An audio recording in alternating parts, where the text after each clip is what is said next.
മലങ്കര സഭയ്ക്കെതിരെ കോട്ടയത്ത് കേസും കൊണ്ടുപോയ ശുംഭന്മാർ വീണ്ടും അടപടലം 3G ആയി.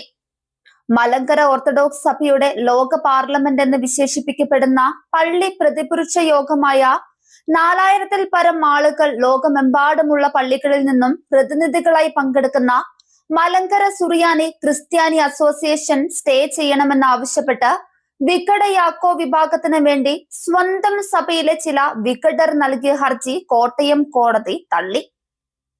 മലങ്കര ഓർത്തഡോക്സ് സുറിയാനി സഭയെ ഒന്നാം പ്രതിയാക്കി മലങ്കര സഭയെ പൊതുസമൂഹത്തിൽ അവഹേളിക്കുവാനും പൊതുസമൂഹത്തിൽ തെറ്റിദ്ധാരണ പരത്തണമെന്ന ഉദ്ദേശത്തോടെ ചില സോഷ്യൽ മീഡിയ ഞരമ്പ് രോഗികളുടെ കുൽസിത ബുദ്ധിയിൽ കോട്ടയം മുൻസിഫ് കോടതിയിൽ നൽകിയ കേസാണ് തള്ളിയത്.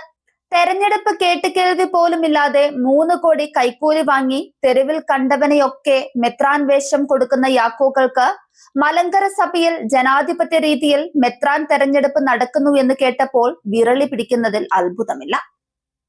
മലങ്കര സഭയിലെ മെത്രാൻ തെരഞ്ഞെടുപ്പിന്റെ ഭാഗമായുള്ള സ്ക്രീനിംഗ് കമ്മിറ്റിയിലെ ചിലരെ മാത്രം കേസിൽ പ്രതിയാക്കിയും മുളന്തുരുത്തിയിൽ നടക്കുന്ന പള്ളി പ്രതിപുരുഷ യോഗം റദ്ദാക്കണമെന്നാവശ്യപ്പെട്ടാണ് യാക്കോകളുടെ ഒത്താശയോടെ ഹർജി നൽകിയത്.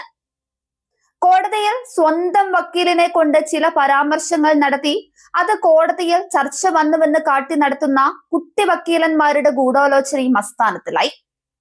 TC Jacob Thumpungal Trivandrum, Ninan V Cherian Vadakke Thalakkal green valley Trivandrum, Saji Cherian Varambassery Trivandrum, Moncy Samuel Nayakathadathil Kumbazha വടക്ക് പത്തനംതിട്ട, ജോൺ രാജൻ കിഴക്കേപ്പറമ്പിൽ കല്ലുങ്കൽ തിരുവല്ല എന്നിവരാണ് മലങ്കര ഓർത്തഡോക്സ് സുറിയാനി സഭയെ അവഹേളിക്കുവാൻ യാക്കോ കുഞ്ഞുങ്ങളുടെ അച്ചാരം വാങ്ങി നക്കിക്കൊണ്ട് കേസ് നൽകിയത്.